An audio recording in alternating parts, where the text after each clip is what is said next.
Assalamu alaikum and welcome to the Mad Mamluks. I'm Mahi and I'm joined by my co-hosts Sim and Mort and a very special guest, Shaykh Amir Saeed. Welcome back, Shaykh Amir. Well, as a co-host as well. Before we get started on today's show, make sure you subscribe, like, and give us money on patreon.com/the Mad Mamluks. With that being said, we left off last time with what happened in India and kind of take it from there. So can you recap at the very end, what was the experience like when you were finishing up your time in India? Yeah, so Bismillah, Alhamdulillah, wa salatu wassalam ala Rasulullah. So I think India was very necessary. It had to happen. I'm glad it happened. One thing I forgot to mention, and I think that, somebody reminded me of it. Towards the end of my visit in India, I got a chance to visit a few different schools in North India, like Deoband and Saharanpur, and it kind of just solidified my experience there because, no matter what people say about Deoband or whatever, if you visit India, especially for educational reasons, it's a place you have to visit. It's one of those things, you have to be there. You know what I'm saying? You have to check it out. So, do you ever have a lot of people just say, "Oh well, you just stayed there a year. You must have liked it. You must have not liked it." No, I mean, what I do get from a lot of people when they found out I went to India, like, how come you didn't go to Deoband? That's what happened to a lot of people. A lot of people said that to me. I was like, I don't know, I just didn't go, bro. So I'll tell you this. I don't think I ever told you this before. In the early, because one of the things I think we probably talked to you about is that you did what a lot of us wanted to do, right? We ended up in these boring IT or engineering jobs, sold out to the man. But I remember back in like when I was starting to phase out of my Salafi phase, probably in like 05, 06. There were some Tablighi brothers that came to Columbus, and Columbus is not a Tablighi town, right? So the first time they came, I remember I was like, I'm staying away from them. They're like, yeah, pretty much. But the second time, I learned about Shaykh Abu Hassan Nadwi, rahimahullah. And so I told them, but I was like, and I'd read about Darul Uloom Deoband and Nadwa. And it seemed to me that Nadwa was like, had the foundations of Darul Uloom Deoband, but like for the modern world. That's how people like phrase it. You know what I'm saying? Yeah. And so I remember I was talking to this Tablighi. It's very welcoming no matter where your background is, bro. It's very welcoming. Whether you're a Salafi, whether you're a Sufi, whether you're Ikhwani, whether you're whatever, everyone's welcome there. That's a cool thing. No one's going to judge you for, So I think with Darul Uloom Deoband, you almost have to be already inclined to the Deobandi tradition. Yeah. For it to, otherwise, I think that what happens is that people sometimes, I don't think people really fall into this trap, but they shouldn't try to force themselves into a curriculum or a system that they're uncomfortable with from the get-go, that they have doubts about. Yeah. You know what I'm saying? Yeah, it's not even about that, man. If you want to, you can seek knowledge anywhere. One thing you have to remember is Deoband is actually a movement, right? And it's I mean, there's nothing wrong with it. There's nothing wrong with being a movement, but they consider themselves and they are a movement. So they have that movement activism type attitude towards their curriculum and all that kind of stuff. Whatever, more power to them, man. They've done a lot in the ummah. I think what I want to clarify though is it's not like, let's say we're in Chicago, right? And I'm not Deoband. I don't think anyone here would identify as a Deobandi, but like if there's a Deobandi scholar given a class or something that you can, I think that's something you can go benefit from. I'm saying that like you go to a full program, like it's like you go to Medina, but you're an Ash'ari. Yeah. That wouldn't make any sense. You know what I'm saying? Mm-hmm. Like, because you're always gonna have like doubts about what you're getting. Yeah. Right. You know what I'm saying? You're always just it's gonna be an uncomfortable situation. Like, or you if you're a Salafi and you're Indian, it might be maybe it's easy for you to go to Darul Uloom Deoband, but I wouldn't go there because it would make you have this conflict, and you're always having this like waswasa about like, should I really be here, and when, and who knows how much studying you're actually. That's the last thing you want to be involved in especially when you're traveling and trying to seek knowledge. But that being said, so now just a little bit of a recap towards the end. I'm now heading back to the States, and I had mentioned in the previous episode, I was in touch with my friend Dr. Taj al-Islam. And he was like, man, you got to come to Egypt. You got to check it out. I'm in a really cool place. Since you want to travel a little more, come over here and check this place out. So I stayed in the States for a little bit, stayed with family, saved up some money. And I ended up going to Egypt, but I didn't end up in Cairo first. I was in a place called Ismailia. Ismailia was basically where Hassan al-Banna was. That was basically where he was born and raised. That's the founder of the Ikhwan. The founder of the Ikhwan, yeah. So the environment was pretty cool there, and the people, you know. Is that where Ismailis also started from? I don't think so. No, it's just called Al-Ismailia. Ismailia. So I ended up being in Ismailia for 6 months. So what my friend Taj, he's a hustler. What he did was he got together with some of the professors in Jamia Qanat, Suez Canal University, right? We got together 6 teachers. He took care of all of it. 1 teacher for fiqh, 1 teacher for usul, 1 teacher for ulum al-Quran, sciences of the Quran, 1 teacher for grammar, 1 teacher for, you know, and I think that was just about it. And tafsir, I think it was. And he said, hey, he pitched them an idea. Can we have private classes with you guys on your off time? And you give us a certificate that we studied with you from the Suez Canal University. So they're like, yeah, I mean, this shouldn't seem too far-fetched. What subjects do you want? And, you know, there was an awesome professor there. His name was Dr. Abdurrahman al-Kurdi. Amazing dude. He made it all happen. He was the head of the faculty of Arabic language. Put it all together. We did it for about, we ended up doing it for about 3 months. We finished the curriculum. They gave us a certificate, and that certificate was, I loved every moment of studying with those gentlemen. And then I was like, all right, you know, I should start heading out to Cairo and just see what's up in Cairo. One of my friends, who was in Cairo, Azam Hashmi. You guys remember Azam Hashmi, right? Of course. I just saw him a few weeks ago. Yeah. Amazing brother. He visited us while we were in Ismailia. He visited me while I was in Ismailia. And he was kind of giving me the idea, hey, you know what? I'm living in Cairo. And it's you should come check it out. And maybe you could stay there. So you're boys with him from Chicago. From Chicago. We knew each other since we were little kids. Mm-hmm. Right? Amazing dude. I moved out to Cairo, and I find this whole world of expats there, and a whole world of people that are from New York, from Chicago. They all kind of just are in Al Nasr city, you know, Madinat Al Nasr, and I meet some really, really cool people, right? One of the houses that I was staying in, that's where I met Irfan Chitari. I don't know if you know Irfan Chitari. Of course. Yeah. So that's, I ended up living with them. That's where I lived with Mustafa Omar too. I knew Mustafa Omar in India, and I find out he's in Egypt, and then I'm living with him in Egypt too. So you're dropping a lot of names. So can you just, Mustafa Omar is the Imam, as we've had him on our show, and he's an Imam out of California, yes. Berkeley? No. Orange County. Orange County, right? Orange County, yeah. It's a very beautiful mosque over there. Yeah. And he's on the Fiqh Council of North America. He's the youngest member, I think. He did the show with us about marijuana. Correct. Yeah. Cannabis. Did he do 2 shows with us? He did 2 shows with us. He did 2 shows, yeah. Yeah. One of them was halal?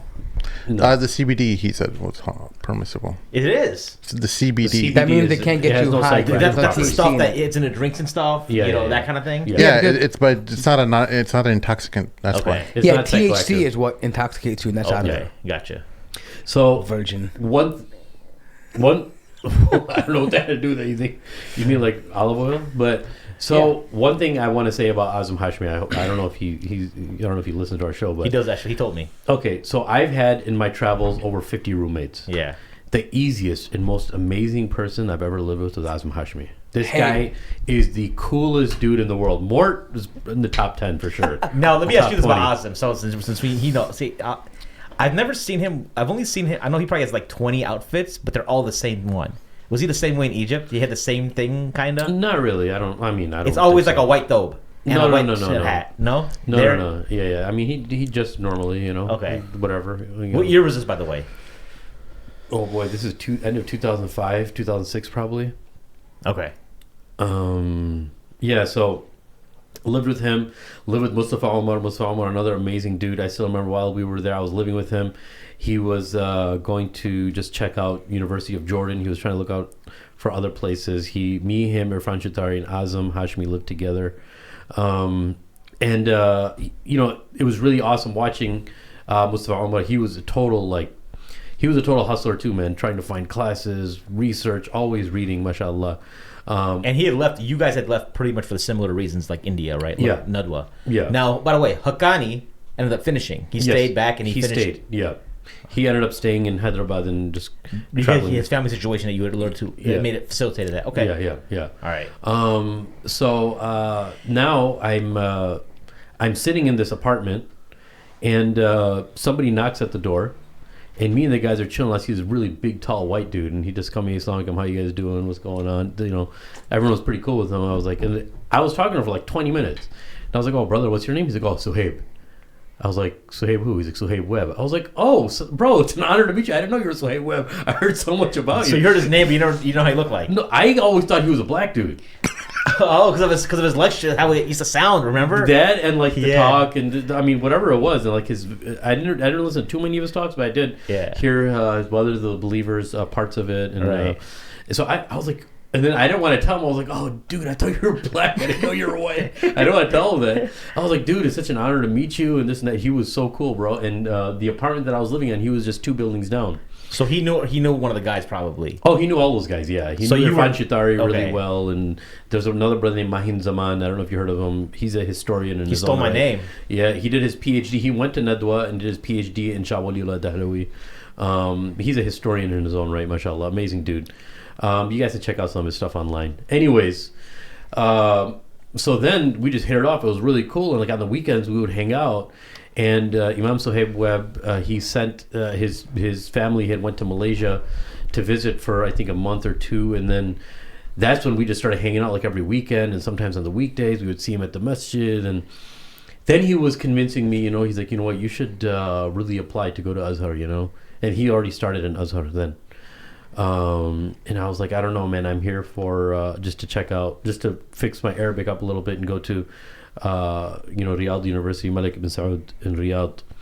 So I went to Umrah, I did that whole thing, and I came back, and it just didn't work out. There was this quota, how they were like, yeah, you can come back in a year or 2 years or whatever. So let me ask you, what was the appeal of Imam University for you? I just really loved the flavor that they had there of learning. I was pretty much influenced by a lot of the scholars from Burayda and from Qasim, and a lot of their teachers were, or a lot of, they would indicate that, Riyadh University is a good place to study. It's not too much like Qura. It's not like Medina. It's kind of just like a hybrid of the two plus more. And there's a lot of the teachers there were Syrian teachers, some of the higher end teachers, Syrian, Egyptian teachers. I was going to say that. Some of them are actually the teachers, they're actual Azhari graduates too. Yeah. They have a nice mix of faculty. Yeah.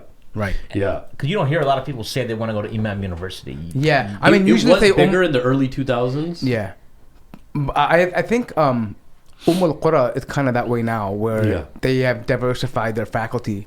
At one point, it was kind of like one type. Yeah. And now, I think that kind of they did what Imam wanted to do. Yeah. And you're closer to the Haramain too. Obviously, that's the selling point, right? Because Riyadh is so far, from both Mecca and Medina. Yeah, but you're still in the same area. I mean, you can on the weekends go for Umrah and come back. I guess the Mufti and the permanent committee of scholars, they all sit out of like Riyadh, right? Yeah. They got to be close to the rulers, bro. That's what's up. So that didn't work out. I did nudged. What's on your head, dude? But it's also probably you don't hear a lot. What? I just thought it would be a nice decorative piece. So for what he's doing is tabarruk from his Zamzam water. It's a cork. Yeah, it's a cork from my Zamzam water. You see? It says Zamzam on it. I don't understand why it's such a big distraction. This is so weird, dude. Yeah. Why do I feel like I'm in a dream right now? I just put it right here. I didn't know it would bother you guys. It's not bothering. I didn't even notice it. First, I was like, "Why is there a turd on your head?" So wait, hey, so this is now. So now you're about to apply to Al-Azhar, right? Yes. Azhar. So, wait, hold on. Real quickly though. So what you did before, would that be what they considered Thanawiyah? Or I haven't started the Thanawiyah yet. What's Thanawiyah? Thanawiyah is the high school. It's the institute before you get into. So that's where Imam Suhaib, I think he was in the last year in the institute, and. He was like, you know what? Let me take you. We made an appointment. I made an appointment with him. He's like, yeah, dude, I'm going to take you there. You can come check it out and see how you like it. And he showed me around, and I liked it. Was that started by the Imam Tanawi? Ashraf Ali Tanawi? Ashraf Ali Tanwi. That's who you talk about all the time. No. Thanawiya means secondary school. Like Thanawi, secondary. Tanwi is different. Tanwi. Oh. Wow, this is gonna be hard to keep a straight face. All these people are connected. Usually they know each other. India Remember? too, yeah. Remember that But one? you know, Sheikh Maulana Ashraf Ali Tanwi lived like what 200 years ago, 300 years ago, something like that. Sim. Thanawiya comes from Ithnain. Thanawiya, secondary. Yeah, see, Secondary. Ithnan. It's a completely different word than Thanawi. Come on, let's go, Chef. All right. So he basically tells me, he's like, man, this will be a good thing for you. It'll be a good fit for you. And he was convincing me, and he was right. He was like, Egypt's a good blend. It's it has the elements of the West and the elements of the East, so it's a good place for you to study. You're not too far away from the reality of what's in America. The same issues that you're dealing with here are going to be in America, so it's a good time to it's good to spend some time here. So to make a long story short, I check out the Thanawiya, the secondary school, before getting it, because the highest you can place in is the third year. You can't get straight into the university unless you have another recognized, diploma or certification and all that kind of stuff. So he makes another appointment with me. He's like, all right, you know what? We'll go do your paperwork so you can get started. Right? And I think I told this to you guys before. I think you posted this on your Instagram, but it's worth mentioning for sure. So it just happened to be like I was really, really sick that day. Egypt, I get like sick every 2 months, because of like eating something or drinking something. And my stomach was in such crazy shape. It was just so painful. I was kind of feeling dizzy. And he was just patient with me all along, bro. And he had so many connections, man. He took me through these buildings and he was like, hey, Who's man. he again? Huh? Who's this you're talking Imam about? Suhaib Webb. Okay. Yeah. Paperwork and all that kind of stuff. And then one of the times we're sitting on this bench and I'm like, yo, let me just sit down for 1 second. He's like, yeah, dude. I was like, bro, I don't know if I can keep doing this, because we just had to keep walking through the campus and get this paperwork done and get this book list and just to get ready for school. There's a lot of running around you have to do. And he just standing up, bro. He's like, no, it's okay, bro, we can keep going, it's fine. And then after a while I was like, I think I'm gonna do this the rest later. I kind of know I only have one more thing to do. But he was patient with me all along, and he basically did everything for me to get registered at Azhar. You know what I'm saying? If I didn't have him, it'd take me a few days. He almost did everything. And just so people don't know, people think they think that this is like some kind of it is an institution, but it's an institution in Egypt. Yeah. So it's not like so just add and like Cairo in of itself is packed. So the amount of people that are coming in and out, and then just to get in the campus, and mind you, this is also, I think, remember when they had like a checkpoints around, because after 9/11 they had like, I think, did they have a checkpoint at the gate at that time? I'm not I remember sure. when I was, they had a checkpoint. Remember you had to walk in, they would make sure you had to be like a secure before you enter the compound, before you enter the district. Like, I don't know if they had, anyways. Well, it's sometimes it's just really out of the airport. No, out of the airports and stuff. No. I'm saying when we went down, they were checking around too. I think maybe that was because Obama was coming. Well, that's different. That's later. Yeah. But anyways, but it's just getting around from building to building in of itself is a pain. And waiting in lines. It's and the heat, and then like it's just, and plus you're drinking like water that has like 60% chlorine in it. Dude, all that. That was crazy. That was insane. Yeah. So thinking it's not like you're going to like your college campus that you go to today. And sometimes people do administration in places that do paperwork. A lot of them don't even want to be there, dude. They get paid like $1 a week or something, dude. I don't know. So sometimes they'll be like, all right, come back later, come back tomorrow. Because they're just chilling with their friends, dude. I got some stories that we'll talk about later. That's another element that people don't realize. At one point, they consider that, hey, if you didn't really make it out, you were kind of involved in the Jama or in like education, for Islamic education. Yeah, it's like the lower thing is like, oh, you couldn't make that to be a doctor or a pharmacist or a lawyer, so okay, go that way. Yeah. And so people who also ended up working there, like in administration, were also kind of like waiting to transfer to another job or to get out or something like that, right? They weren't really, so it was not really like they wanted to be there, right? It was like everything was just, everyone was just kind of in a mediocre mood, like it's like whatever, okay, nonchalant, very much so. Yeah, mashy. It's like you're running the drive-through at McDonald's. Yeah, it's kind of like, I don't want to be here, but we're here, so let's just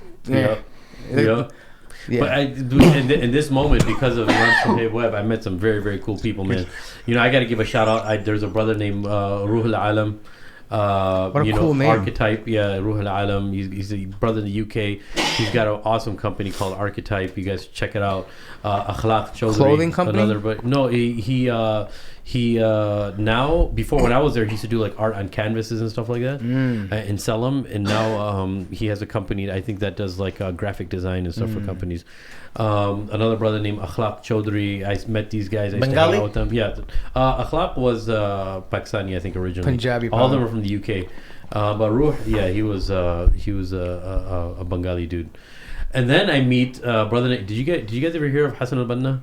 The founder of Ikhwan. I know him. Not him. Not him. The recent one, Muhammad Hassan al-Banna. Why do you get me excited? You mean Muhammad ibn Abdul Wahhab?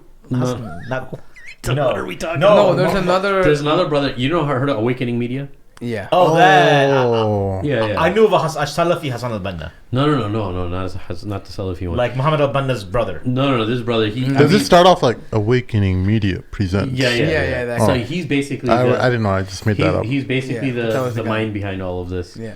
But Sami Yusuf used to be a part of Awakening Media, and Sami Yusuf was in Egypt when I was there too. Oh, the singer, the nasheed guy. The nasheed guy, yeah. MashaAllah. Did you have a private concert with him? No, I didn't have a private concert with him. Did you meet him there? I don't even know. Yeah, I met him once there. Yeah. Bro, he's my favorite singer, you know that? Is he really? He is. His vocals are amazing. Bro, there are many people who are involved in the nasheed game, very talented people, but he is just next level. He's and this comes from someone who loves music and is involved with many kinds of different things related to music theory. He actually understands some of the more really complex issues. His dad was a musician too. And it's just that he's got so many different instruments that he's just a master at. Yeah, but the other thing is, since we're talking about that, I think a lot of the other guys are kind of like, I don't want to mention names, but most people are corny.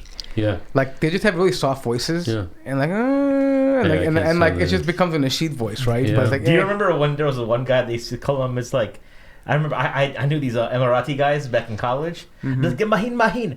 You know, Michael Jackson became Muslim. And I was like, Zayn Bika. Yeah. I was like, nah, dude, this is Zayn Bika. I know. Yeah. Oh my god.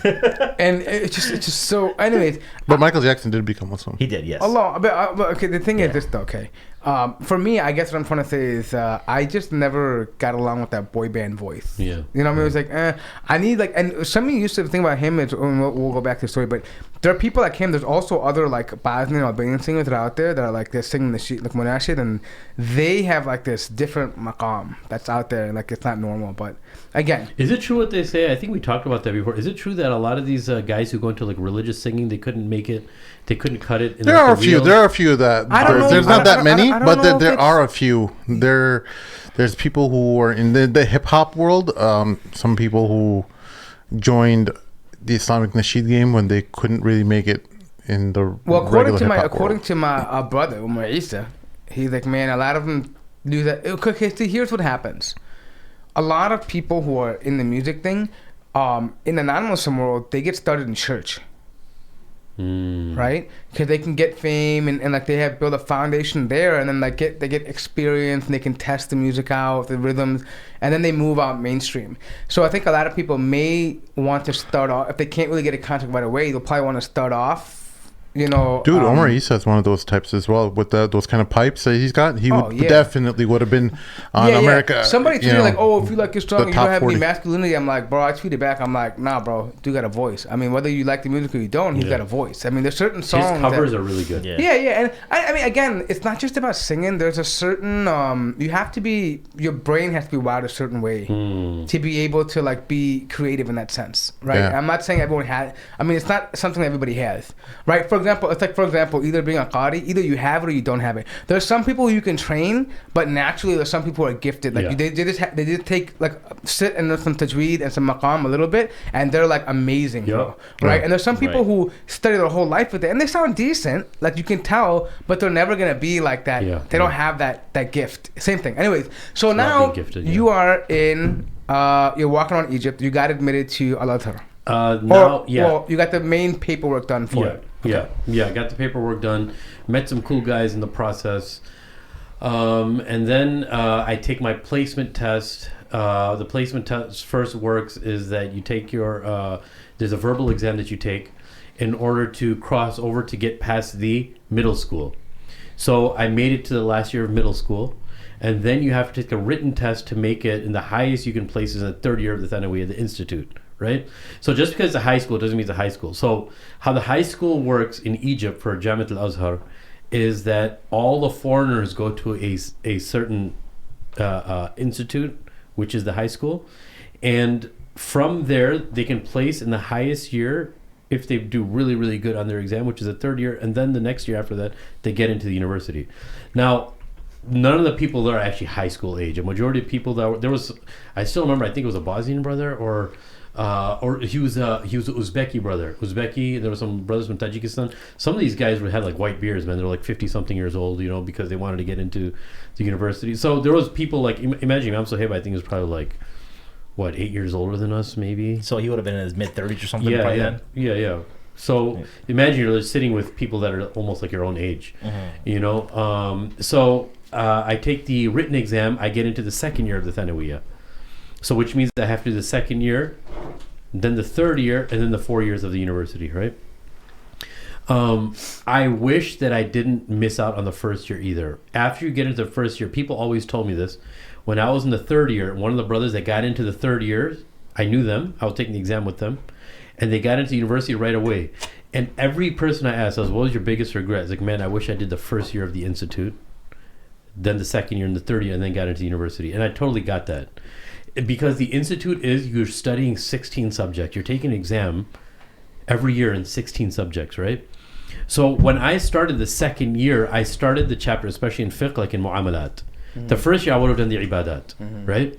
So wait, explain what that is. Yeah, I'm going to explain that.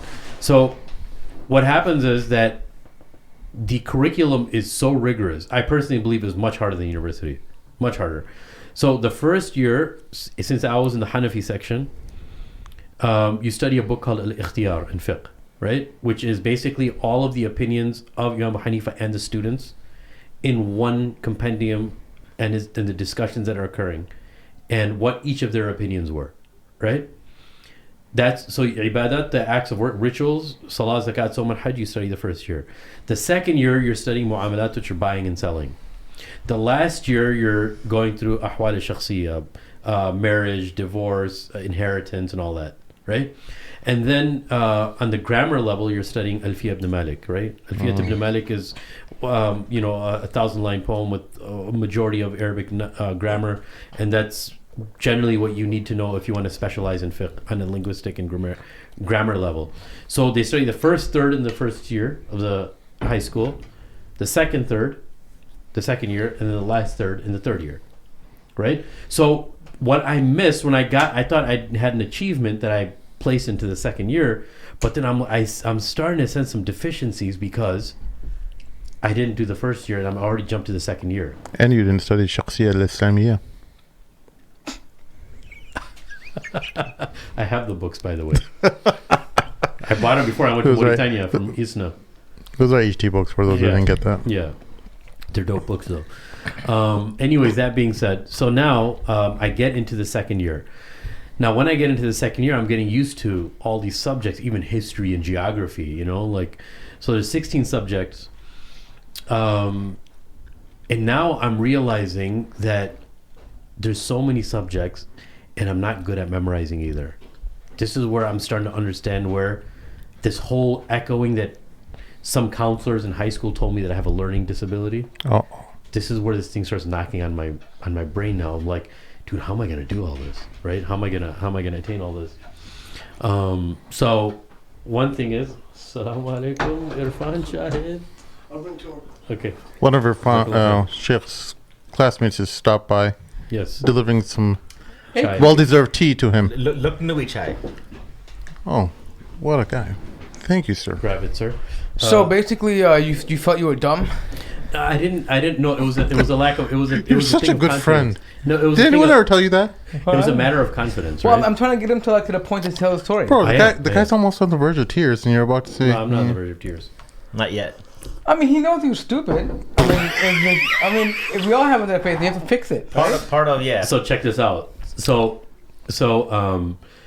I have to memorize lots of definitions. I got to get the information is cool. I'm understanding because I'm loving it. So I'm realizing I'm retaining information better than I retain other things, especially in classes of fifth. Sorry. This is all making sense to me now. Because we never had a conversation about this, but growing up, like this is making sense why. Like I would see you study. Yeah. But like when it came to a point where like you had to talk about it, you would get nervous about it. Yeah. I think you had like this nervousness where like, then when you had this nervousness, you couldn't recall what you. But dude, remember I had major stage fright. I used to have crazy stage fright. Yes, and the thing and is, like, you dished a lot of classes. No, I didn't. No, but no? the thing is, like even dude, like my wife's gonna be watching this, bro. The funny part. You know, in high school, you mean? Yeah, in high school. In high school. In high school was a whole different thing. In high school, we had the same counselor because we had the same last names back then. Yeah. Hey, Sim, relax. This is the part she calls me in. She calls me into the office because I had a bad grade or two, or sometimes when your GPA dives. No, when your GPA dives. No, I legit did. I just got into the rock scene and didn't care. And then I'm like, she takes a break or something. I see a bunch of papers. I see Amir Saeed's papers. I'm like, whoa. That was Amir Saeed. There was another Amir Saeed. And Amir Saeed. What's going on here? And I'm like, oh, all right. Well, I took a peek and then I felt a lot better. Let's just say I just felt a lot better about myself. Yeah, I mean, I don't know. Salam alaikum. Hey, come on this side. Bro. This is the Alim of Hyderabad. Check out his. What's your thing on your YouTube? What's your the maps? Masjid Talks, Khalid bin Walid series. Khalid bin Walid series. Check it out. Masjid Talks. Lower yourself down a little bit. No, so they can see you. No. No, dude, get behind Mort. Yeah, just get behind me. There you go. Masjid Talks series. Look to the camera. Guys, the best chef in the world. And by the way, the best chef in the world. And you got reference in part 2 of the series. For what? Yeah, this is the Irfan, the guy who came into India and he got married. Yeah, he got married in India while Amir was smelling sewage in Lucknow. Guys, this is the best cook in the world, and you guys should check out his Facebook page too. He's got a boycott running right now. You guys gonna check out his boycott. Wait, can we talk about the story in Lucknow where he was like about to have like a low sugar attack and you guys had to leave the MSN call? But we're not gonna talk about that. No, remember the time when you guys went in India? That was an orange fan. No, we were talking, and you guys were all in Lucknow. No, you guys were all in that little in the cafe. No, in the room. That room had internet, right? And he's like, how can I like? All of a sudden I hear this rustling, right? Like going back and forth. I'm like, what the hell's going on? Hakan's like, we have to go. I'm like, why? He's like, we're fun these candy bars. It was the first time I ever had a it was the first time it happened. Hypoglycemic symptoms. But you guys, and I didn't know what they on were. a serious note, just out of my instinct, I was like, no, and to be honest, over there when you're traveling and your stomach's going all over the place, like you can become hypoglycemic. You don't realize that, like your sugar gets all crazy, your body goes all crazy, so you can feel like you're about to pass out. Like imagine how careful we are now with masks and everything. Imagine when you go back home. Everyone, you're breathing so many things. You don't Not only that, realize. people don't realize like just there's stagnant water around. You get like cholera, malaria, all this stuff. It's just meningitis. Like remember, even back to Egypt, like even just going to the Azhar, like the juice stand, you gotta watch out because people used to get sick from that. Yeah, I mean, and every time we took a gallon of that juice, we're like, man, it's a risk, but it's so good, bro. We're gonna drink it. Yeah. We might die from meningitis, but we're gonna drink it. You know? Alhamdulillah. Yeah. Anyway, quick question: what are the two? Are those? Are we supposed to share with those cups? Or what? Yeah, I was gonna pour it. They don't drink chai, bro. We and Tim are the only ones that drink chai. Do you drink chai too? Yeah. Oh, you do? Yeah. I was gonna. Oh, you ran out. Well, I didn't know the count down here, so I brought 2 big cups, and then I was like, you know what? Plan B is if there's 4 people down here. This is chai karak. Or it's like chai adani. It says Yemeni tea and this tea and doodh patti. They call all the same thing. Yeah. It's just we'll need another round in an hour. So do you guys make a tea in Bangladesh? Yeah, but it's not like this. They probably make those like Asian green teas, you know. Green tea with the jasmine flower on top and the peanuts in the middle of it. Bro, you guys ever have that Kashmiri tea that just doesn't taste like tea at all? Yeah, but I don't like Kashmiri tea, bro. It's actually just like hot like milk with like... it's like hot pink milk with like nuts in it. You know, I feel ripped off whenever I get that. I was like... I feel like it's Ovaltine, like pink Ovaltine. It's a cold winter night and you're up by MCC and you go to the guy across the street and you're like, give me a Kashmiri chai. And he gives you this pink hot milk with lychee and sugar. And it's like, it's not chai. No, but it tastes like it tastes good. I'm not saying it doesn't taste good, but it's not chai. There's no caffeine in it. There's no actual tea. I think they actually do have tea in it. No, there is tea. It's a different kind of tea leaf. They brew it, He gives us a pink color, but they put like it's Joshanda. pistachios, and they put like almonds. Yeah, and It's all. Joshanda. It's Joshanda. It's like a and sometimes they put milk in it, or they don't have without milk, right? It's but like pseudo their narcotic. tea is meant to be like northern people, like northerners in general. Their tea is supposed to be salty. Yeah. Remember It's that not other sweet. brother, The butter Muhammad tea. Safur Ahmed, that came from Kashmir, bro? He said that's the first time he ever made tea for me. It was salty. Yeah. My kids recently have been watching the Avatar show. But it's been re-released on Netflix. So they saw Uncle Iroh always making tea, and they wanted to make the same tea. Like, wow, make the same tea that Uncle Iroh drinks. I'm like, damn, that's jasmine tea. It's awful. All right, fine. So we went shopping. We bought a whole bunch of jasmine tea, and they pretend to like it after I made it. Like, oh yeah, it's so good. I'm like, no, it's dog food. Did you get the special Japanese teapots too, where you go like this? Oh yeah. The whole deal. So we made sure that it looked very nice. official. Was it green tea with jasmine? Is that what it was? No, it's not. It's just jasmine. That's what Iroh drinks, at least on the show. So I wanted to make it tell me authentic. It's an awesome show. I've never seen it. You never saw Avatar? No. Yeah, I was gonna Why watch are it we with my friends? kids. No, I didn't watch it Why are we either, bro. friends? What are you talking about? We don't have time to watch the goddamn cartoons. Anyways, Yeah, bro. Yeah, We're watching Mustard Look, Talks. Yo, Khalid you the know, Lead you don't series know what by manga Irfan is? Shah. Like, no, he got so manga. You know what manga is? I'm like, why the hell would I know what manga is? I think manga, dude. I think about the old like creepy dudes watching like some weird Jap porn. That's right. That's what I think. Honestly, I'm sorry. It's a show, but that's what I He think went about there, it. so It's It more, just man. reminds You me- can't control them. You just roll with it. No, it just reminds me of that, dude. I'm sorry, but I'm not gonna sit there and watch these Jap animation, whatever the hell. You, by the way, you're not allowed to say Jap. It's like a Isn't slur. it called Jap animation? No, it it's was called- in the 90s. It's called not anymore. manga anime. What's it called now? It's called anime. Oh, Speaking of which, you guys know that Jap's the a slur. term Sorry. aborigine It's a slur? It's a slur. is considered Get outta here. racist now. Wallah, bro. Wait, he said Aborigines is considered racist now. Yeah. Aborigines is Yeah, it's considered racist now in No, Australia. no. This is They want to be known as something else, like original. Indigenous? Original. It's some term I forgot. No, what I it is. heard Look it up. ABO is racial to them. But What's like, ABO? If you say it, like I can't say it, but like PAKI is very racist. Yeah, But like over here it's fine. yeah, like in You can say it all Oh, the no, time. the We said, UK, Packy. Yeah, you mean yeah. Packy. Oh, you're yeah. not supposed to say that word, dude. No, in Now America, you it's just not. pissed off half of the UK, Amir. Man, there Good goes our job. audience. Yeah, Shaykh. Good job. The Blood Brother's gonna make a refutation of you now. Good job. 5 pillars refutation, right next to The Abu Layth. racist shake, the woven sheep's clothing, Right next to Abu Layth will be his spiritual refutation. abuse, naughty. Our beloved Baba Ganguteli. Guguteli, that was funny, bro. You know Ganguteli? No, I learned about it after I saw it. After I told you, okay. What does that mean? Like I No, don't know. Ganguteli was this servant who worked under the Raj of India. This is an old It's a story. story? It's a legend. Oh, okay. So the Raj was trying to build like a big wall around his castle, and the wall would keep falling or something like that. And the Raj went to the fortune teller and saying, "Hey, why is this wall falling? What should I do?"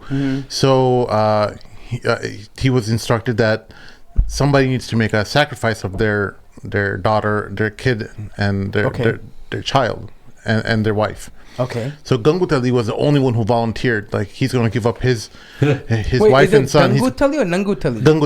Ganguteli. Oh, Everything. Why does everyone have Nunga with No, you? I bro? don't know. Because they So- have Nanga Babas too, right? So I don't know. I hope I'm not butchering this, but I think the story goes so Ganguteli does the sacrifice, and he loses his wife and child, and he is given entrance to the palace. You know, so and this he like a god now? Now he walks around the palace thinking he's the Don. He's a big shot, you know, but he didn't do anything. You know, he just had his wife and kid killed. This is like a cuck. And he sacrificed them for nothing, so that the Raj's wall can be built. But he didn't. So he walks around like being a boss. But it's kind of the irony. So the saying is Yeah. like "Kaun hai Raj and kaun hai Ganguteli." So meaning like who's the sultan, The who's book the that king, goes and here thing. who's Yeah. the idiot here? You know. So, but did the guy end up becoming a god or something? Or No. It's just like a saying in like northern He's India. got- How did you know about all this stuff? I don't know. How did did you know everything. about? How do you know about this? Because No, I no, I researched told- it because I moved to Abu Layth's video.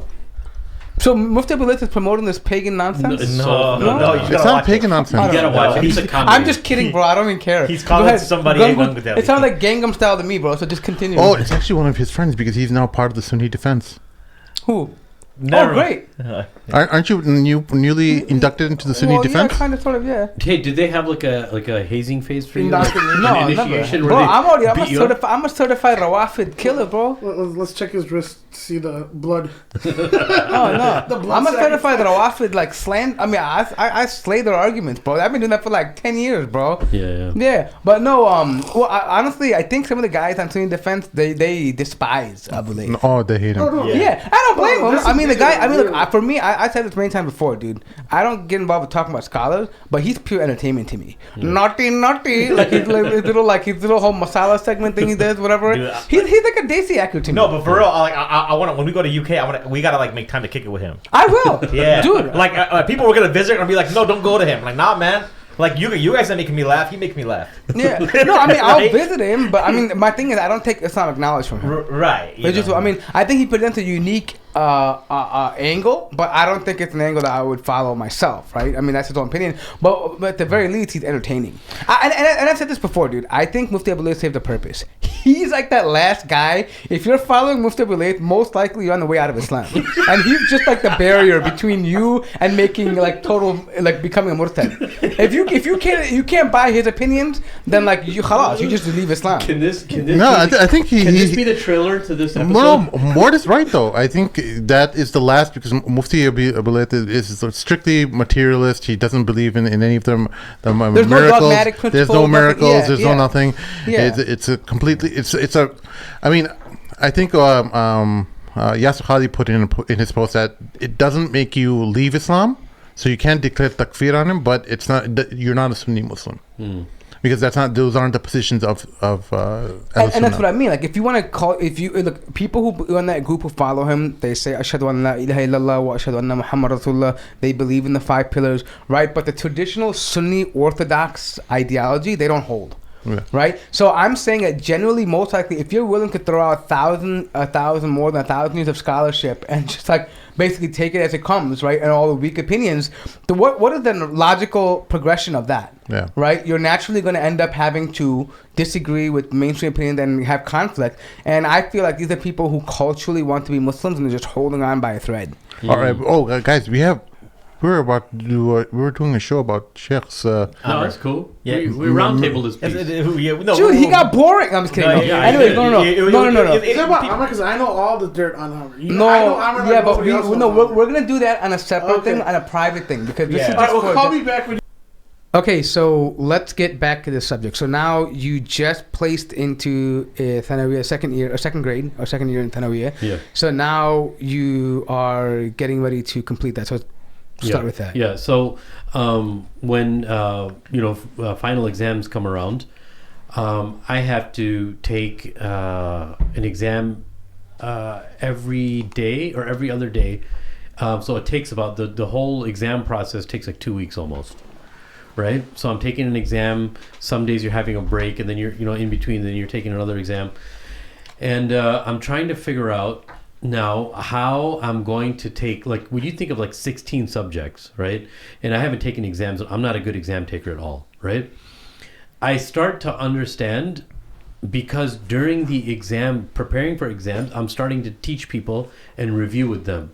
So I'm starting to understand that I'm able to teach texts when they're in front of me, but when somebody asks them about me, I don't know where to begin, where to start. This is like me finding myself, because I haven't taken like final exams in such a long time. So who are you teaching? I'm teaching other students. Like Arabic? And no, I'm teaching them what are subjects that are taking exams with me. Okay. We're reviewing subject matter. Oh, so you're just reading about it and then teaching it to your fellow Classmates. students. So you guys can help friends. learn that way. Yeah, exactly. Okay. So I started finding that teaching was the best way to learn something, right? But then for me, manifesting onto writing on paper was an intimidating thing for me, because there's lots of writing to do. So I was like, one thing I started developing my own system. This is where, and in the university, the next part, I'll talk about how I kind of refined that system. But now I was like, you know what? I just have to write everything out, because when I write it in my own writing, I memorize it better. So I'm just going to have to memorize everything and then put everything in my own words when the exam time comes about, right? So definitions, everything, I'm starting to write it. I'm starting to make small like mind maps where I'm writing something in a bubble, and then I'm like drawing these squiggly lines with the definition on it and all that kind of stuff in Arabic. I'm not writing in English anymore, because I'm trying to just completely not use the English language, right? So everything is either me teaching somebody or reviewing with fellow students. And this was since the second year was my first year officially in Azhar's Institute, it was kind of like a trial and error period with me.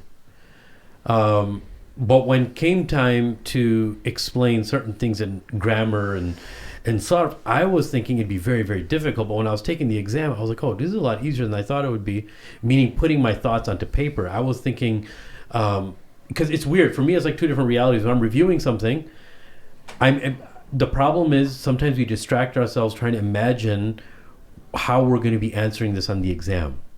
So I'll give you an example. I know that I have to study, this 30 pages from this book on the exam. I'm thinking, okay, the exam's going to look like this. It's going to look like that. Then one of the students, he came about and he said, look, there's all these previous exams. I was introduced to this world of like previous exams and how people study previous exams, right?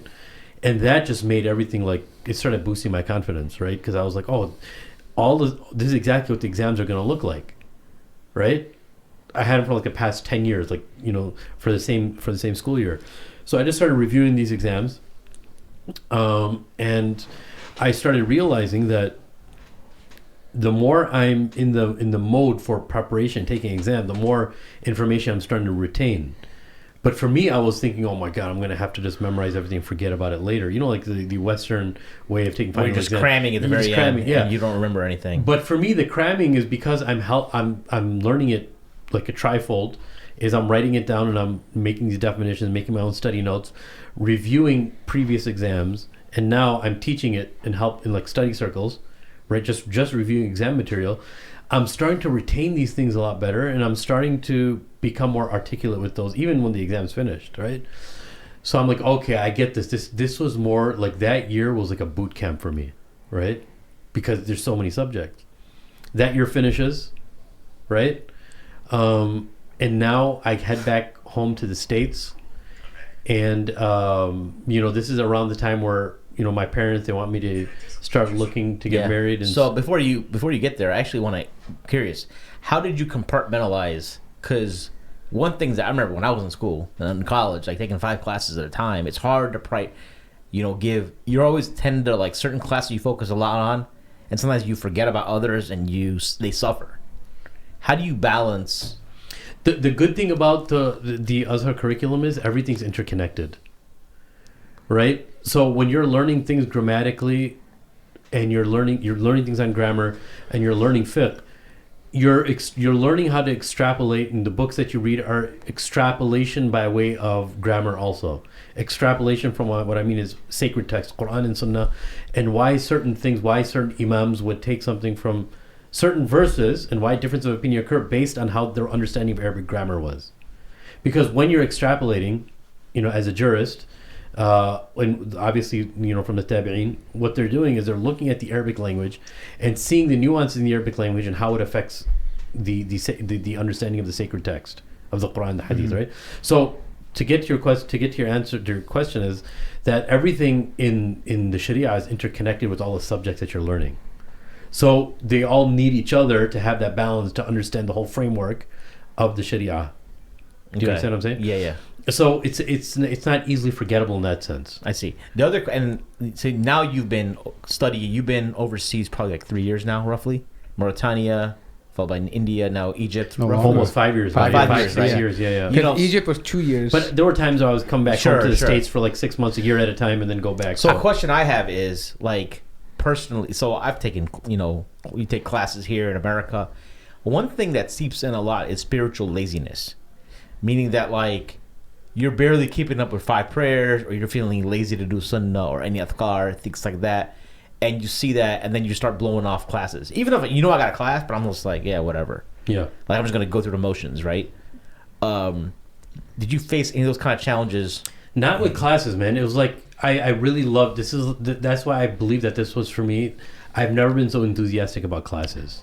You know what I'm saying? You know what? Can I just want to comment. You follow my question? Yeah, but I want to comment on that. So, I found that happening in America, but when you travel, that doesn't happen to you. Yeah. At least not for me.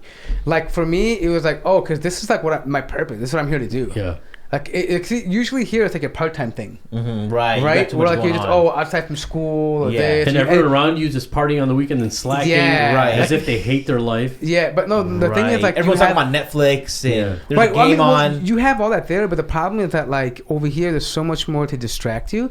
But it's also like when you're there, and it's weird. I'm gonna say this. It might not make sense to people, but you're in this culture where other people want to teach you, but they're also benefiting themselves when they teach you, and when you also want to teach somebody else, and so when you teach them, you're also boosting yourself up. Yeah. It's a weird little. No, it's a prophetic way, man. It's a weird like balance where you don't think so, but teaching someone is actually a reminder to yourself, and that helps you strengthen your own iman, and it keeps you charged and keeps pushing forward. Imagine Shaykh Muhammad Imam from Masjid al-Qassam, right? There was a time where I was taking classes with him when I was in the university. When I was going back for exams, right? And we'll talk about that in the next episode. But I would see that he was in the middle of so many things. I was like, Shaykh, I can come back. I just drove to Chicago and I saw that he was busy with certain things. He's like, no, I have a headache right now, so I'm going to teach. I was like, what do you mean? This is exact words. He's like, I've always been this way. Every time I have a headache or I feel sick, I just teach the deen or teach matters, and I just completely feel better afterwards. SubhanAllah. Yeah, that's how Shaykh Muhammad Imam. I mean, you know who's like that? Sheikh Ibrahim Zidan too. Yes. And the thing about the people like this is people think that they're just trying to they're just too gung-ho, but if you ask them, they'll tell you this is a nasiha for myself. I'm doing it for myself. Like it's not really like that, and you can see like people who really mean that because you can see the fruits of their labor. Like I'll give you an example. Like I just mentioned Sheikh Ibrahim Zidan. He was here in Chicago for a couple years.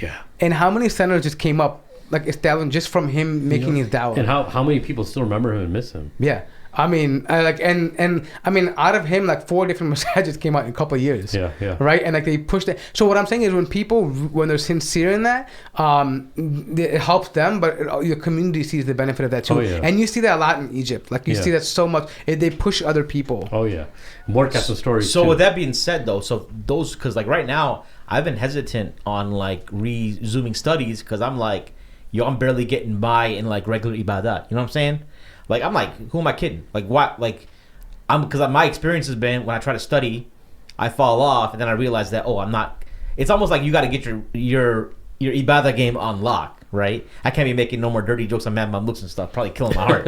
You know what I'm saying? But you follow. But you know what? Honestly, I don't see it as so static. Like if you want to get to a point and say, you know what, man, my ibadah is perfect now. Now I'm going to study knowledge. You'll never get to that point. But you're up a level. You never get perfect, right? But there's people who have like. But what is that level? I mean, let's say you make a sin. It's a work in progress. No, but what I'm saying is, let's say for like 5 years, you're on your level you want, you're a tolerant level. I'm getting all 7. What's the if you do sunnah and fard for every salah? What is it? 4 plus 12. Like was it 10? You're talking about like altogether like 17. Altogether, and a sunnah. Yeah. So let's say you say I'm gonna do that for a year.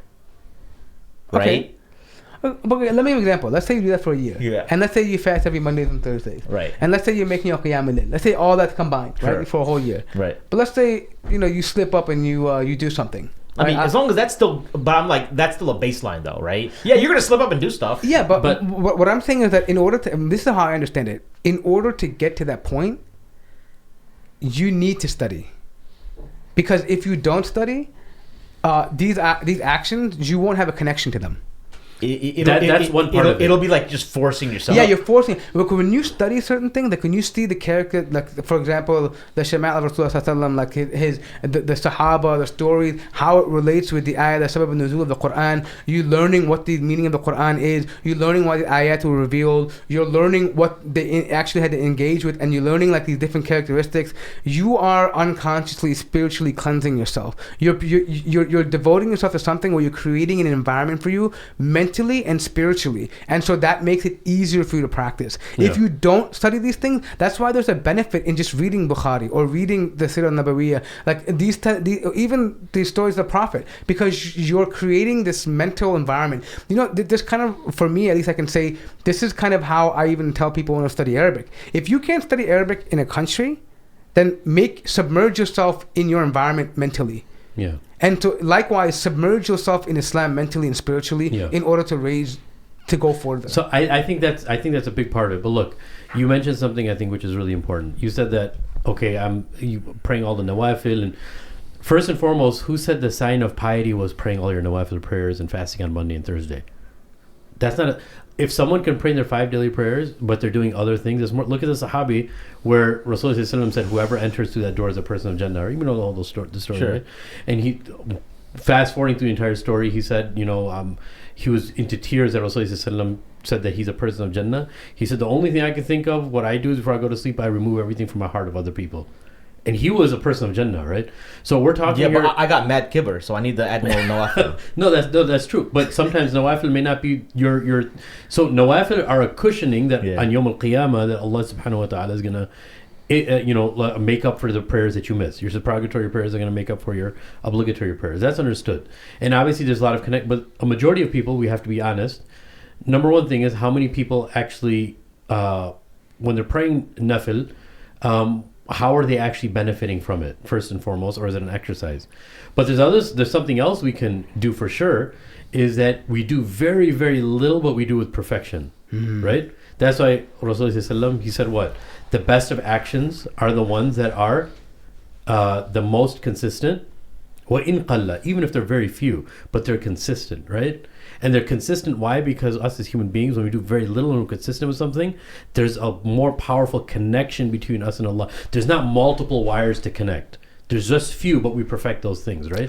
So it's not about how much we're actually putting on our plate because we make it overwhelmed. Some of that, for some of us, comes later in our life, dude. You know what I'm saying? But right now, it's what little thing can I do? And I'm going to do it with the passion.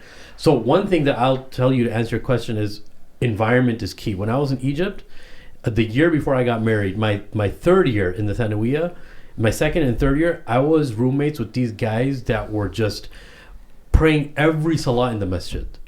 And I would be so tired because sometimes I'd be up really late, right? And even during exam week, man, I'd be up so late till like 2 a.m. and Fajr was like at 5:30 in the masjid. And one of the brothers, may Allah reward him, his name was Mustafa, right? Mustafa Gray. He was a brother who became Muslim in the British Army, right? When he was stationed in Jordan. He became Muslim, and his stories are amazing too. And he came to Egypt to learn Arabic. I was living with him, right? Recently become Muslim, but that dude never missed a prayer in the masjid. That dude, wallahi, dude, I was like 25 at the time, and this dude was like 22. This dude would knock on everybody's door. Tall white dude, skinny white dude, knocking on everybody's doors. Everyone get up. Did you pray Fajr? Did you pray Fajr? Everybody, bro, for every salah, and even we'd be like talking on the phone. I still remember I was talking to my parents once, and I needed this. For me, I loved it. Some people were like, dude, what the heck are you doing? For me, everyone's different. I needed this.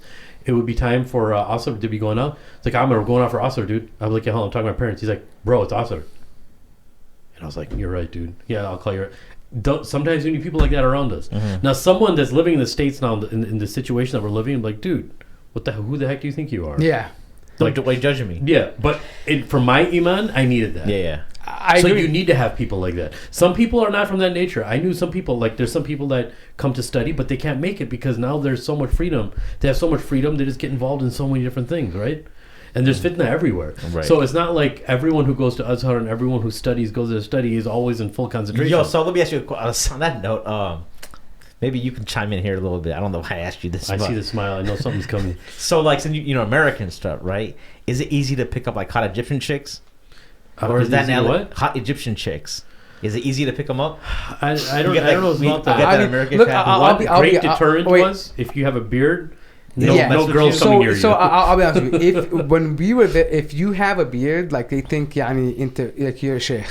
Or like you're a student now, or you're a super Salafi, or you're an extremist. Yeah, so it's not like it's not like they're having a beard here today in America, where it's like a hipster thing. Unless they know that you're completely white, like country boy American, they might make an excuse for it, right? Yeah. But if you are like if you're a Muslim, okay, there's very few guys that I know that were students or girls used to hit on. Yeah, honestly, I'll be honest. Okay, so let's just talk for a moment. More, it's like me on the other hand, though. I was a stud. No, hell no. I'll be honest. When I went there, like, okay, did you notice women there? Absolutely. I mean, some of them have this weird honeycomb style, the hijab, and like they're perking up their things with their belts and stuff. You could tell. Huh. No, you could tell. But the thing I'm trying to say is that when you're there though, so here's the thing. Look, if you're there for a purpose, you have a goal. You'll notice it, sure, but it doesn't become your focus. Like, I mean, sure, like as a man, you notice things, right? But at the same time, you know why you're there. Like, this is what I'm trying to explain to you, man. It's different. Like when you go there, when anyone who's traveled will know what we're talking about. Like you dedicate time. You're in a new place. It's uneasy. You're struggling. Like that all is in your head. That's all a favor from Allah, man. Yeah. That struggle. And that struggle of being hungry it's not like you don't real, think dude. about it, but like it just puts this determination in you. Like Right. I have to, like, so you everything becomes kind of secondary. Maybe it's like when I went to Morocco, right? It's like, yeah, there's women who don't wear hijab and stuff, but it doesn't, like, you don't think about it, right? In that way. Especially in a Muslim country. There's something about it. Yeah, I mean, the thing is, honestly, for me, like, you're not like checking. Yeah. It's not like here in America. It's like where you catch yourself checking some girl out, right? well, in Morocco, you won't. I think there's people who could do that, but I think what I'm trying to say is this. I mean, we're human beings. No, at the end. It yeah. happens to What I'm people. trying to say is this: is like when you put an effort towards Allah Subhanahu wa Taala in this manner, not just a vacation, not just taking. There's a certain clarity that you get. Yeah. And there's a certain, like, it's a realization of purpose. And you're like, and then you begin to just, I don't know, like, for example, if you're around, like, people like Shaykh Amir all the time, right? Like, you know, your mentality changes. Oh, That's true. thank you, Mort. You're so nice. No, I'm serious. Shut up. And you know, and you know, there's a hadith about this. كحامل المسك ونافخ الكير, right? This about, so be with companions around you. Like, the Prophet, if the likeness of a companion is like the likeness of the one that sells perfume or athar, and the one that is a blacksmith, right? So if you choose the one who sells perfume, because even if you don't buy anything, you're gonna smell good. And if the blacksmith, even if you go by him, either you're gonna burn your clothes, it's gonna smell all over you. Yeah, you're gonna be all over you anyway. You're gonna carry that filth with you. So likewise, so the benefit is that when you have people around you who are studying, like living in a building with people who are studying, who have that mentality, it's going to have an effect on you. It's going to have an effect on you. But look, you also have to take your precautionary measures too. I'll be honest with you, man. A lot of guys, they may make a mistake. Like, just because you go to Egypt, you're going to study, it doesn't mean you're not going to fall into fitna. But you have to take proper precautionary measures too.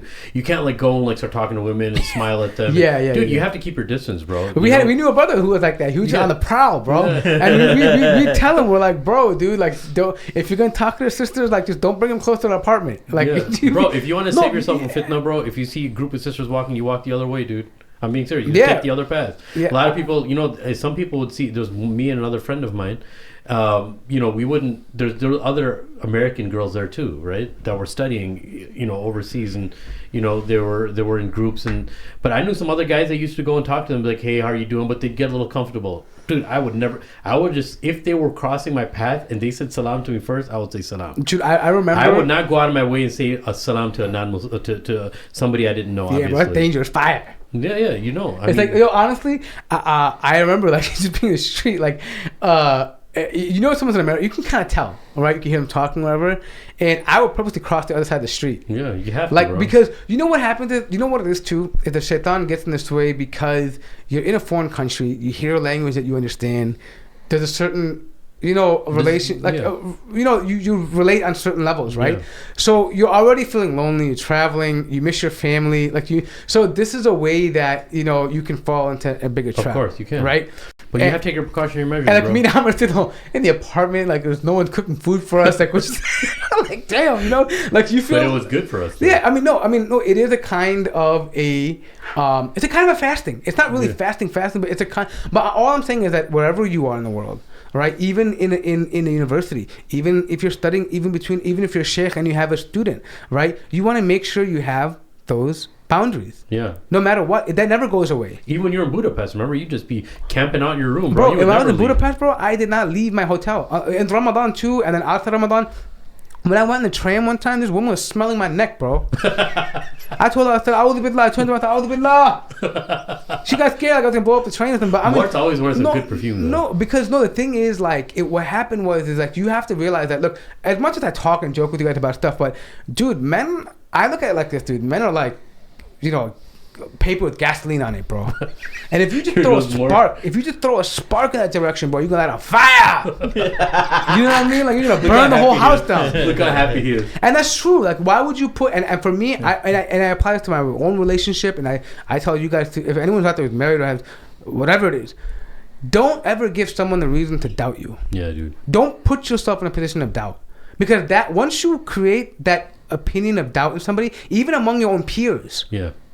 that never goes away. You're right. Once you have the assumption that you could be a certain way, even if they have husn dhan for you and they don't want to think, but that is the shaitan always keeps that in their head. Yeah, yeah. So don't put yourself in a doubtful situation. That applies to anyone studying overseas. That always kept with me, and I think even me and Amir understood it that way too. I mean, I think we kind of had the same upbringing, whatever. But that was cool for us. But some people were like, no, they were like on the prowl, like they were like, and we I remember I was telling him, hey, bro, don't even bring them by the door because we don't want them to think they came out of the apartment. Yeah, dude. Like that was just and the thing was, remember, it was like dark coming to our door. There was no light at that part. Yeah. So you could just sit there and talk, and nobody would know anything, right? Yeah, yeah. But it was just the whole idea of it being like, what if the Bawab saw us? What if the Tura saw us? Right? It was just strange. Like you don't want to be in that situation. She had the building. Yeah. So at this point, were you in Egypt? This is not yet. I think I was. I was in the Kuliya when I came.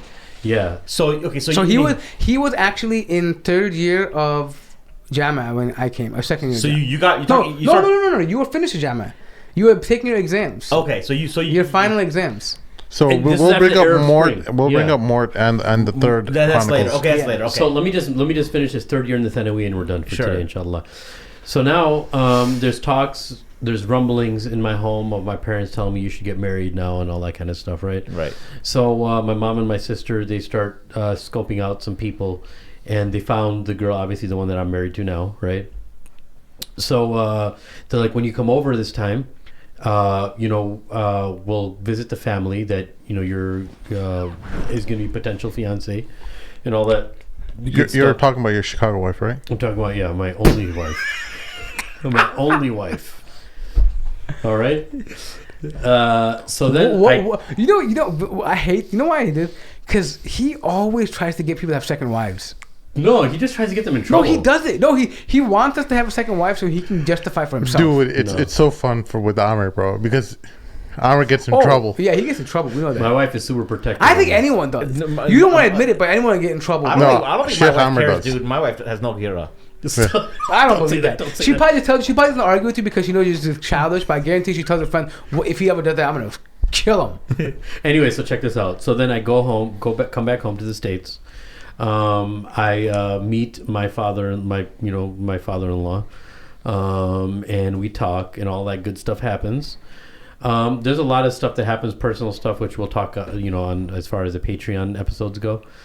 So I basically get engaged that summer. This is 07? This is in 07, 05. yes. No, 06, right? This is about 07 now. This is because the talks were happening in 06 and 06. I remember this. Yeah, I was in 07 now. So now I'm heading, because my first year of the Kuliya, of the faculty, it was 2008. Oh, that's when you clean out your mouth, right? Yeah, Kulli. Yeah. Kulli. So now that's what they say in Bengali too. Bengali Kulli Korsho. Anyways, so now I head back to Egypt, and now for some reason this third year just seemed like a breeze now. Everything was just falling into place. I got used to the system.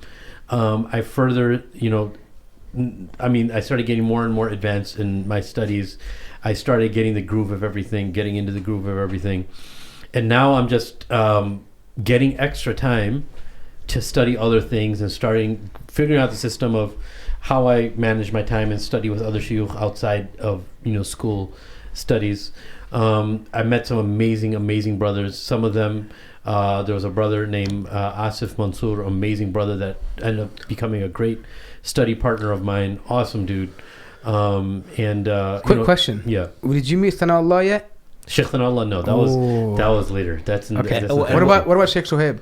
Not Webb. Other Saeed. Saeed, that was in the faculty, not yet. And then Yusuf Rios? Yusuf Rios, I met him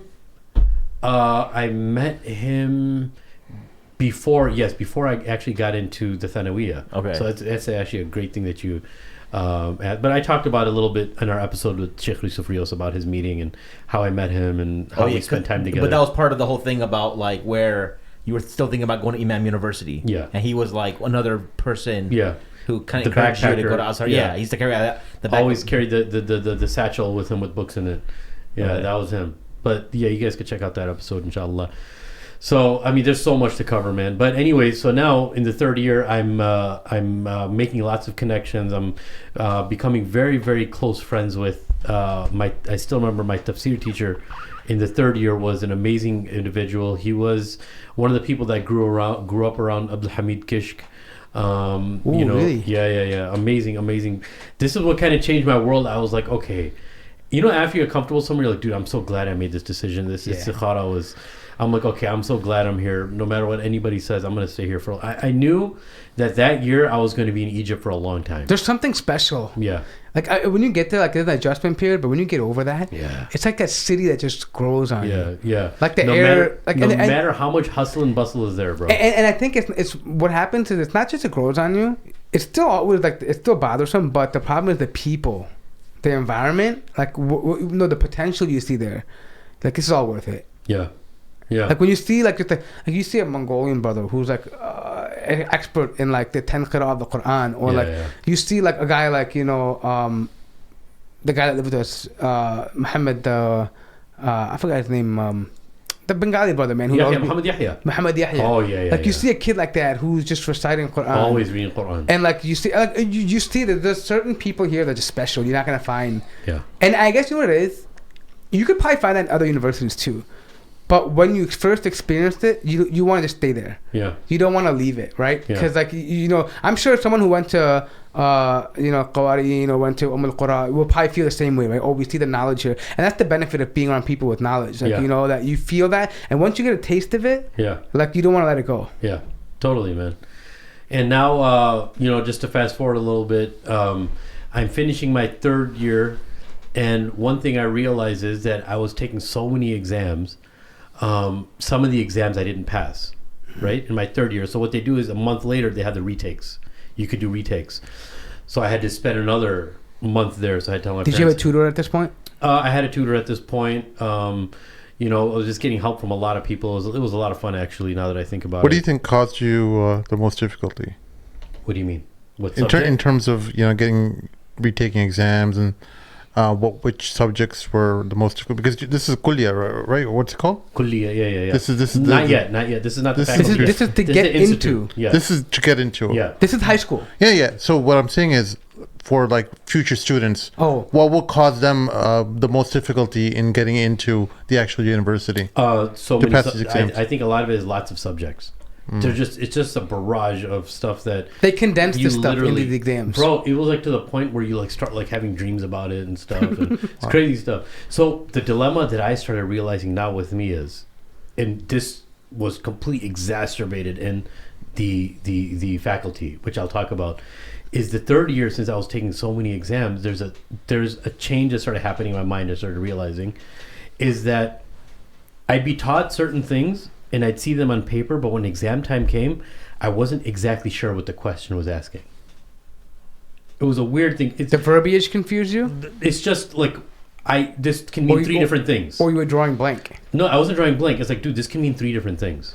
Oh, because you overstudied, right? Yeah. I was like, dude, this can mean three different things. So what if you explain all three things? Or is there not enough room on the page? That's exactly what I did. I wrote three separate answers for one question. Only Amir would do this. I had to. I was like, if this is what you intended, to the teacher, and I knew the teacher too, and I told him, I was like, listen, this is he's like, it's fine, don't worry. So like, if this is what you meant by this question, I'd paraphrase it in a different phrase in Arabic.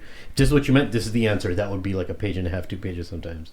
If this is what you meant by this, then check this page. If this is, and then I started realizing, I was like, dude, I can't do this for every exam. It's like short answer. And I ended up doing that for like 4 or 5 exams. And you're tripling the amount of stuff you're writing. For some questions, not all questions. Okay. So did any of the teachers like tell you, hey, you're doing this wrong? No one ever said that. No one ever said that. They were just like whatever. There's even the system of grading is crazy what they have in Egypt.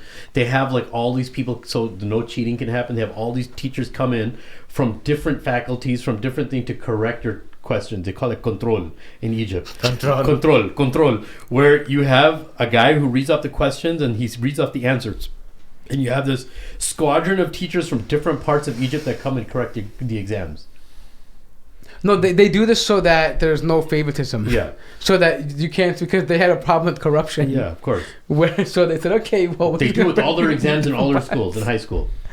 So the one who's correcting sometimes he's from a different subject. He doesn't know. So sometimes students fail because of that too.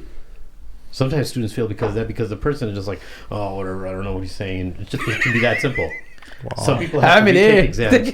Some people have to. So when you do a process called iyadat al-tashih, where you can get something regraded. I had to do that a few times, even in the faculty, where you have to do all this paperwork and say, I want to see my grade, see who graded it, and see if they graded it correctly, and take it to the professor, find the professor. It's a crazy process, and say, hey, I want to look. Did he do this correctly? Did he do this correctly? Did he do this correctly? And sometimes you'll fail, and you didn't fail that exam because you knew everything you knew everything very well. Some of the stuff I memorized so well, and I was like, dude, how did I get these? So it's wrong? asking for like a regrade, pretty much. Yeah. You have to, but that process is like a 3-week process per exam. Did you have it done? Yeah, I had it done. And did you win? Yeah, alhamdulillah. How much money did you pay?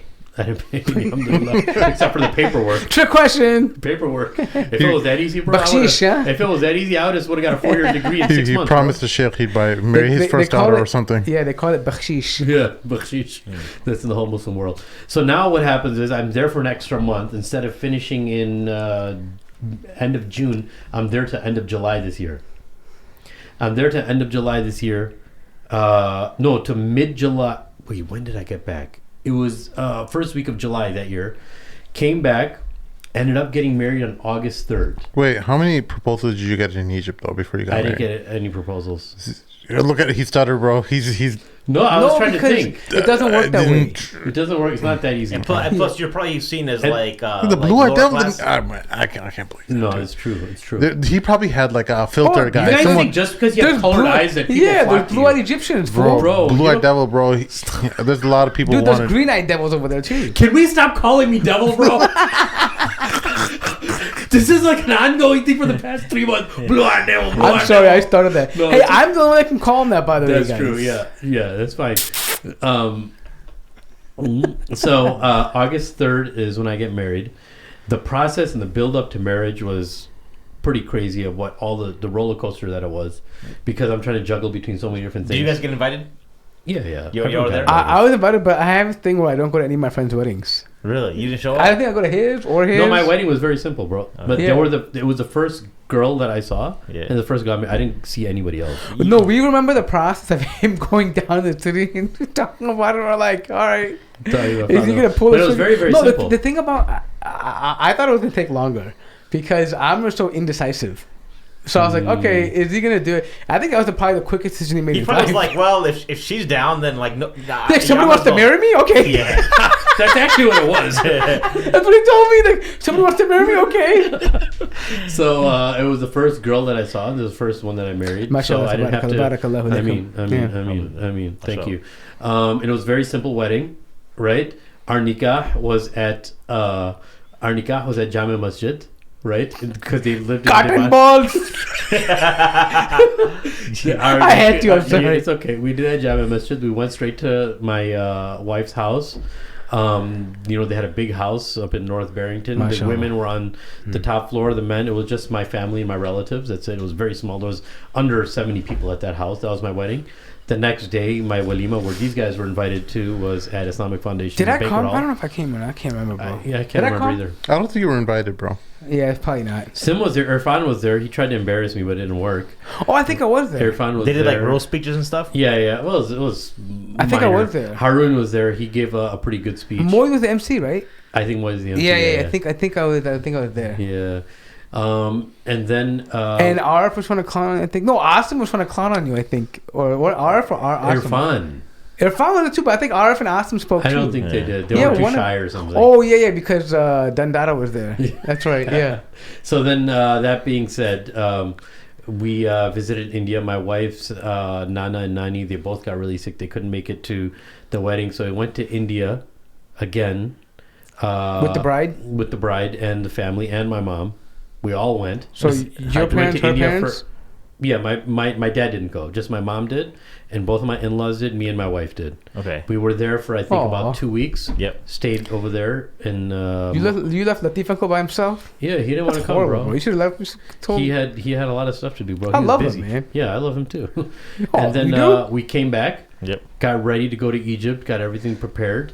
It was a crazy trip because this was my first time being away from her parents and family, and and then before I left, actually, I have to mention this, and we're done, inshallah. I was trying to find apartments now because I'm going to come back with my wife, so I'm paying ahead and letting them know that, hey, I'm going to be coming back, by next September or whatever the case is. September, October, maybe. I think I came. So I was like, I'll be here in October. And that's the apartment that you were at, where we went in Madinat al-Nasr. Sitta Shara Muhsin Rushdi by Akhir Makram Obaid. Yep. Akhir Makram Obaid. Oh, something about Salman Rushdie going on? Muhsin Rushdi. That was the name of our street in Madinat al-Nasr.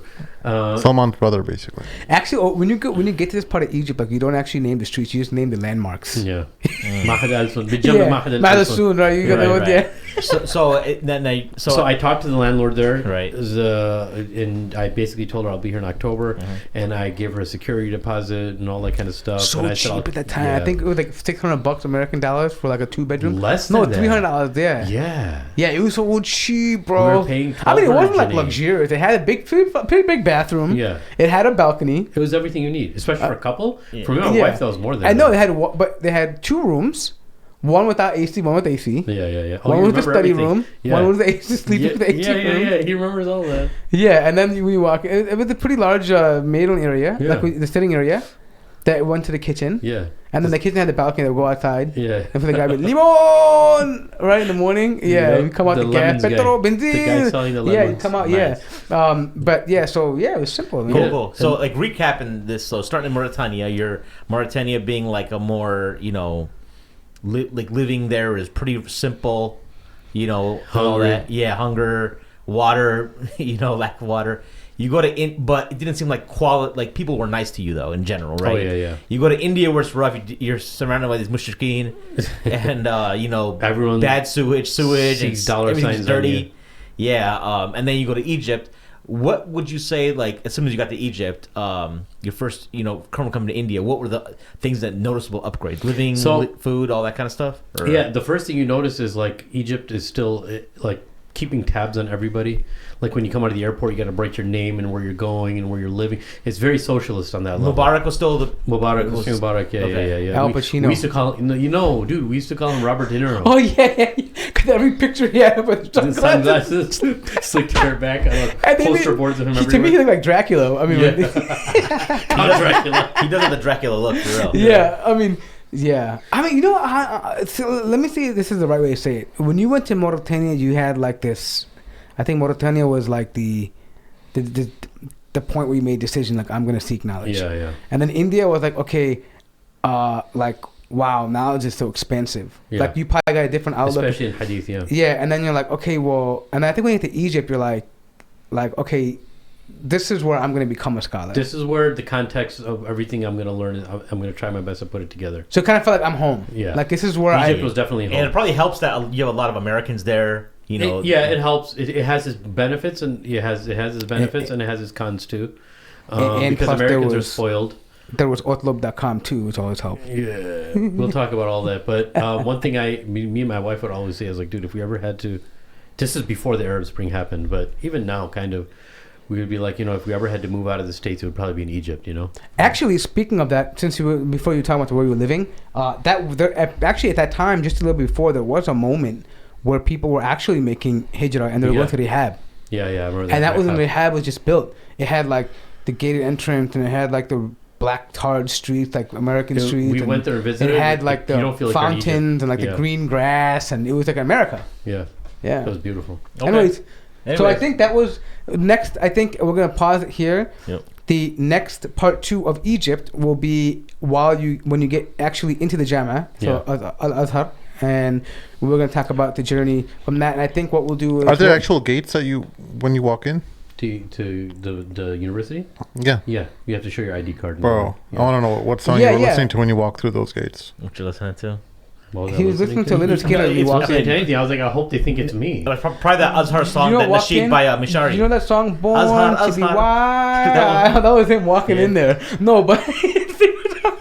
No, but so just to recap, so part 2 of it, we're gonna do like the. Can we do all 4 years in part 2, and then post in part 3, or do you want to do do you want to do all 4 years in part 2? I think we just roll with it. I guess we'll see. We'll see what happens. We'll see what happens.